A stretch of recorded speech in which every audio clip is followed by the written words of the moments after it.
You know, even with all these strange graphical glitches appearing for Sonic Colors, part of me still wants to play the game, though if I did, I would be renting it from Gamefly. There's no way I'm spending money on this game, even if it is good when it's patched. I mean, Tales of Arise is coming out soon, can you blame me?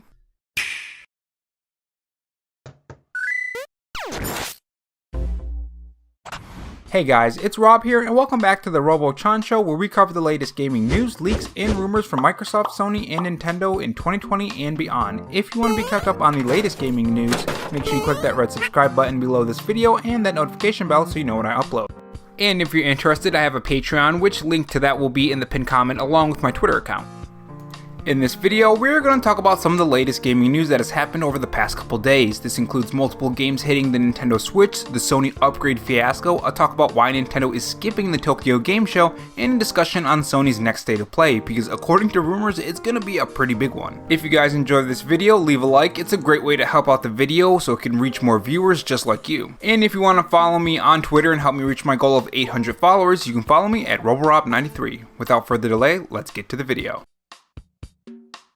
First up, we have World War Z coming to the Nintendo Switch, and this is what Nintendo Life had to say about it. Saber Interactive is yet at the time of this writing to give an update, but eagle-eyed eShop fans have been in touch to highlight that it now has a listing in the European and Australian versions of the store. It's planned for a release on November 2nd with the price of $35.99 in the UK store. Its file size is listed as 6.6 gigabytes. There's no equivalent store page on the North American eShop at this stage. Now, the trailer playing in the background is the PS4 and Xbox One trailer, so keep that in mind. We know that Switch ports always receive some kind of downgrade, so it'll be interesting to see how it runs on the Nintendo Switch. Especially with the amount of AI on screen, games like Hyrule Warriors Age of Calamity can run into a lot of problems, especially frame rate issues, so it's going to be interesting to see if it has those same problems as those games. Next up, Sonic Colors Ultimate has launched and has come with its fair share of issues. There are a ton of graphical issues for multiple players. These are not just small issues either, these are pretty big issues. Graphical issues that make the game unplayable at times. It really makes me wonder what kind of testing this game went through before launching or even hitting players' hands in the first place. Now, for Nintendo Switch owners specifically, you may be in luck. Twitter user Captain VXX said this about the refund when it comes to the Nintendo Switch version of Sonic Colors Ultimate. Refunded Sonic Colors Ultimate on the Nintendo Switch. If you plan on asking for a refund, Nintendo actually is willing to give it since apparently they are aware of the issue now.